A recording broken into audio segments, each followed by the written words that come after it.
নমস্কার, আমি পূজা দত্ত, রামগঞ্জ গভর্নমেন্ট পিডিটিআইয়ের দ্বিতীয় বর্ষের শিক্ষার্থী।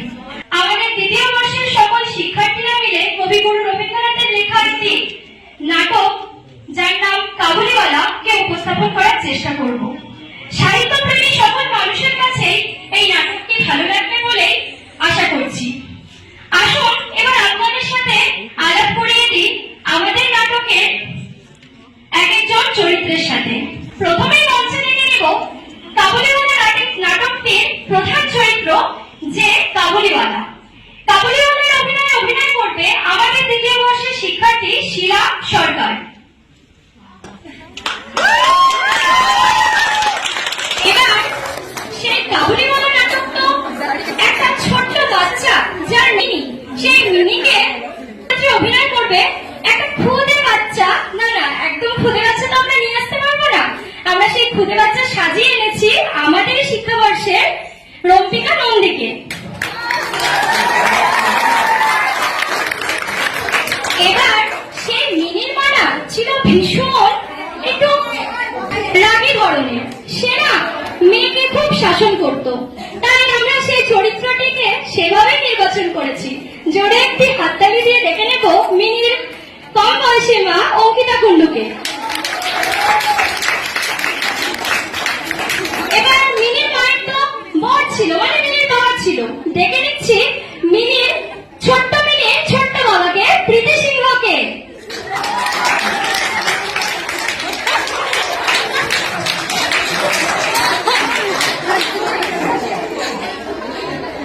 এবার মিনি বড় হয়ে যাবে আর দৃশ্যে আসবে একটা চমক। সেই চমকটা কি সেটা আমার পরেই বলবো। এখন ডেকে নিচ্ছে সেই মিনি যখন বড় হবে সেই চরিত্রে অভিনয় করবে যিনি, অর্থাৎ প্রিয়া দাসকে।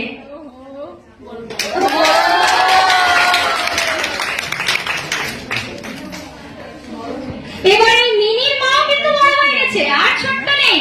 মিনির মা এখন জমিদার গিন্নি। জোরে একটি হাততালি দিয়ে ডেকে নিচ্ছি মুক্তিমালা সিংহ, অর্থাৎ বড় মিনির বড় মাকে।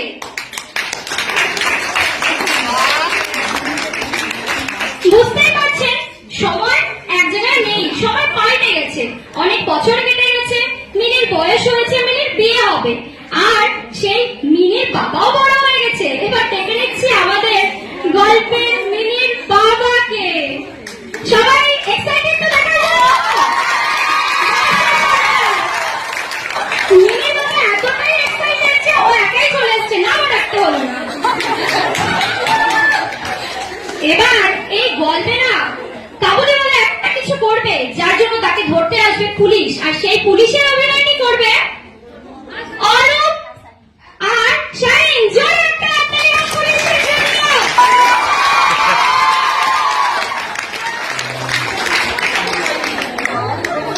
এই নাটকে আরো বেশ কয়েকজন চরিত্র, সেই চরিত্রগুলিকে আমি একে একে ডেকে নিচ্ছি। প্রীতি পাল, মধুমিতা দাসী, ইতি দাস, রিয়া। তাহলে শুরু হচ্ছে আপনাদের সকলের অনুমতি নিয়ে আমাদের নাটক কাবুলিওয়ালা, নাটকের প্রথম দৃশ্য। বাবা বাবা, জানো রামজয়া দারোয়ান কাকু কাকে কাকুয়া বলছিল? উনি কিচ্ছু জানে না, তাই না বলো? তুমি কত ওরা বলছিল হাতি নাকি শুরু দিয়ে আকাশে জল ফেলে দেয়, তারপরে নাকি বৃষ্টি হয়। এটা কি সত্যি বলো তো? ভোলা কত মিছে মিছে বকে, তাই না বাবা? আচ্ছা বাবা, মা তোমার কে হয়? কে হয়? শালিকা। আচ্ছা মিনি সোনা, যাও তুমি এখন ভোরের সাথে খেলা করো, আমার এখন অনেক কাজ। আচ্ছা বাবা। হিং লেগে হো হিং। কাবুলিওয়ালা, ও কাবুলিওয়ালা।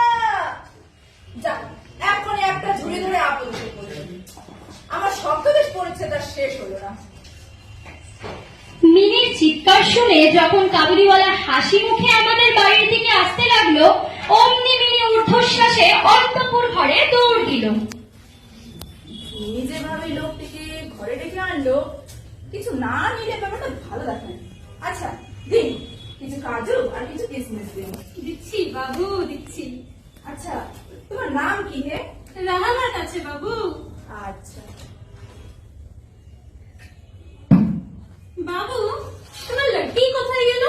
মিনি, আরে সে তো তোমার ওই ঝুলি থেকে পালিয়ে গেছে। তুমি দাঁড়াও, আমি ওর ভয়টা এক্ষুনি কাটিয়ে দিচ্ছি। হ্যাঁ বাবু, ডাকেন বাবু। মিনি সোনা, মা একটু বাইরে এসো তো, তোমার কাবুলিওয়ালা বাবু তোমার ডাকছে। মিনি বাবার গা ঘেঁষে কাবুলিওয়ালা ও ঝুড়ির দিকে তাকিয়ে রইল। কাবুলিওয়ালা তার ব্যাগ থেকে কিসমিস বের করে তাকে দিতে গেল, সে কিছুতেই নিল না। কাবুলিওয়ালার সাথে মিনির প্রথম পরিচয়টা এভাবেই কেটে গেল। আমাদের প্রথম দৃশ্যটি এভাবেই শেষ হলো। কিছুদিন পরে লেখক কোনো কাজে বাড়ি থেকে বাইরে যাওয়ার সময় দেখলো মিনি অনর্গল কথা বলে যাচ্ছে এবং কাবুলিওয়ালা তার পায়ের কাছে বসে হাসি মুখে শুনছে এবং মাঝে মধ্যে নিজের মতামতও প্রসঙ্গক্রমে আধো আধো বাংলায় ব্যক্ত করছে। বাহ, এতদিনে মিনি আমার একটা ভালো শ্রোতা পেয়েছে। আরে আরে আরে, তুমি ওকে এসব দিচ্ছ কেন? এসব আর দিও না। এই না, রাখো তোমার কাছে।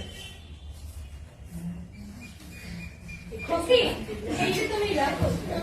না না আমি নেব না, মা বকবে। মা কিছু নেই বলবে, রাখো।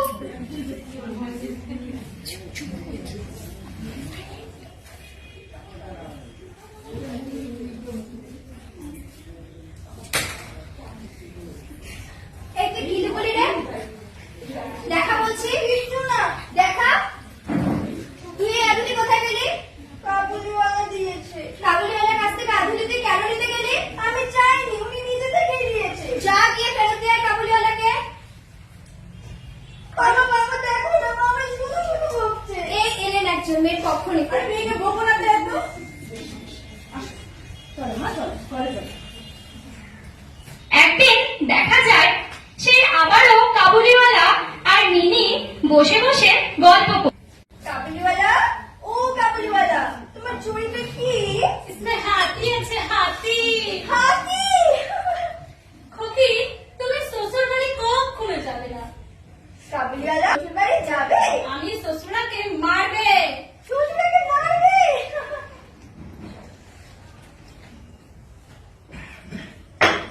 এই দেখো, প্রতিদিন তোমাদের বাবা মেয়ে ওই কাবুলিওয়ালা রহমতের সাথে গল্প করাটা আমার একদম ভালো লাগে না বলে দিচ্ছি। এমা, কিন্তু কেন?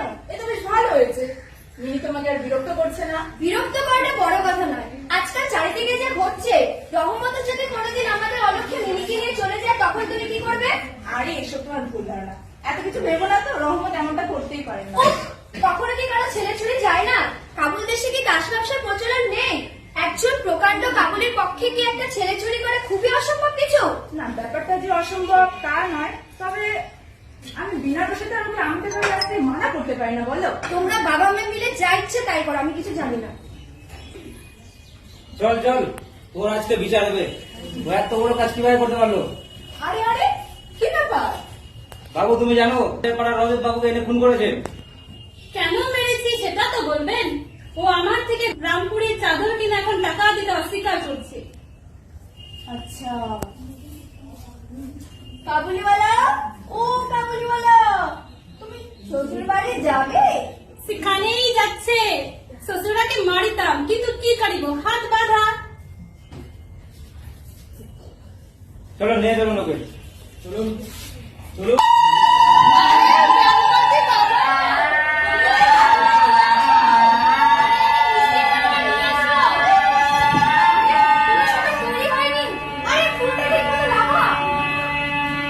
দেখতে দেখতে পার হয়ে যায় 8 বছর। মিনি আজ আর ছোট নেই, মিনি আজ বড় হয়েছে। আজ মিনির বিয়ে। বাড়িতে হইচই, লোকজনের আনাগোনা। উঠোনে বাঁশ বাঁধা হয়েছে, প্যান্ডেল করা হয়েছে। বাড়ির ঘরে ঘরে এবং বারান্দায় বাজছে বাজনা, বাজছে লণ্ঠনের টুংটাং শব্দ। এমনই এক সময় হঠাৎ করে উপস্থিত হলো সেই কাবুলিওয়ালা।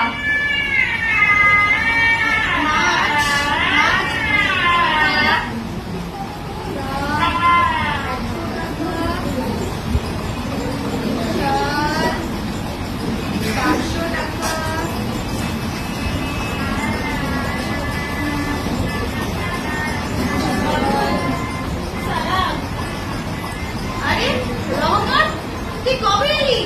কাল সন্ধ্যাবেলা যে হয়েছে খালাস হয়ে যাচ্ছে। এই শুভ দিনে একে ধরে রাখাটা ঠিক হবে না। আচ্ছা আচ্ছা তুই বড় নাই আজকে আজকে আমার অনেক কাজ আছে। কপিকে একবার দেখিতে পাইব না? আরে বললাম না আজ অনেক কাজ আছে, বড় নাই। আমি কি কাজটা ঠিক করলাম? রহমতকে আবার ডাকবো?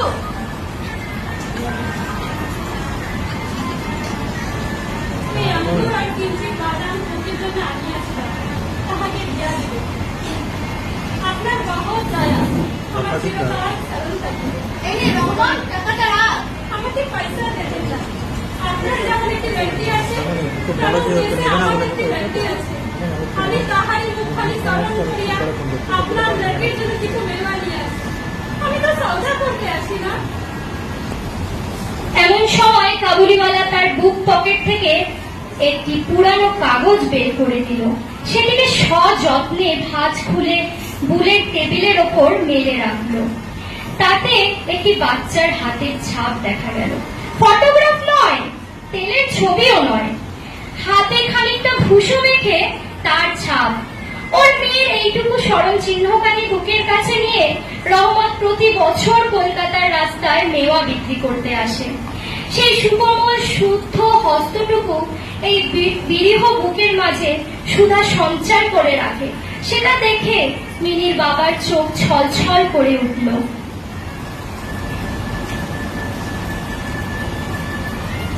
রহমান মেওয়ালা আর আমি এক বাঙালি সম্ভ্রান্ত ছেলে।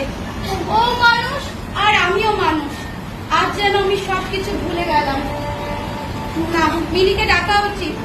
এই কে কোথায় আছিস? মিনিকে নিয়ে আয়। না, আজ দেখা হবে না।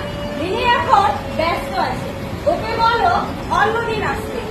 মিনি যতই ব্যস্ত থাকুক, মিনিকে বলো ওর বাবা ডেকেছে। যাও মিনিকে নিয়ে আসো। আয় মা আয়।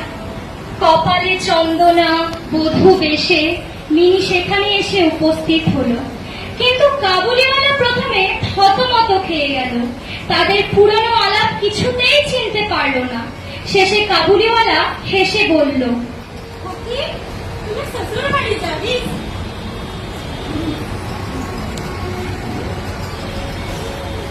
এসব দেখে শেষে মাটিতে মিশে গেল কাবুলিওয়ালা। দীর্ঘশ্বাস ফেলে মাটিতে বসে পড়ল। সে তখনই বুঝতে পারলো তার মেয়েও ইতিমধ্যে এতটাই বড় হয়েছে, তার সঙ্গে আবার নতুন করে আলাপ করতে হবে। এই 8 বছরে তার যে কি হয়েছে তাই বা কে জানে। সকালবেলায় শান্ত স্নিগ্ধ সময়ে বেজে উঠল সানাই। কাবুলিওয়ালা কলকাতার এক আফগানিস্তানের মরুপথ দেখতে লাগলো।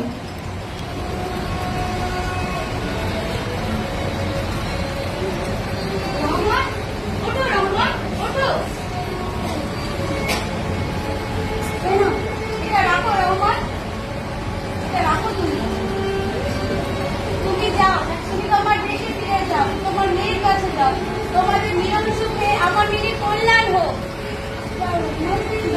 সালাম। মিনির বাবা, তুমি এতগুলো টাকা কাবুলিওয়ালাকে দিয়ে দিলে?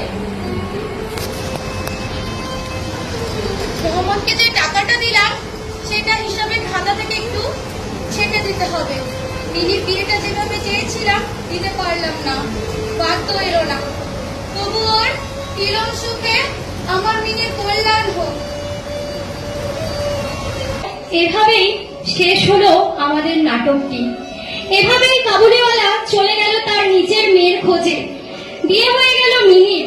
আর সেই পিতা যে তার মেয়ের বিয়েতে অনেক খরচা করবে ভেবেছিল, সে তার খরচার থেকে কিছুটা টাকা কাবুলিওয়ালাকে দিয়ে যেন একটা আত্মতৃপ্তি পেল, যেন পেল একটা ভরসা, আর যেন মিনি পেল সেই কাবুলিওয়ালার আশীর্বাদ। ধন্যবাদ। এভাবেই আমরা আমাদের নাটকটি শেষ করলাম।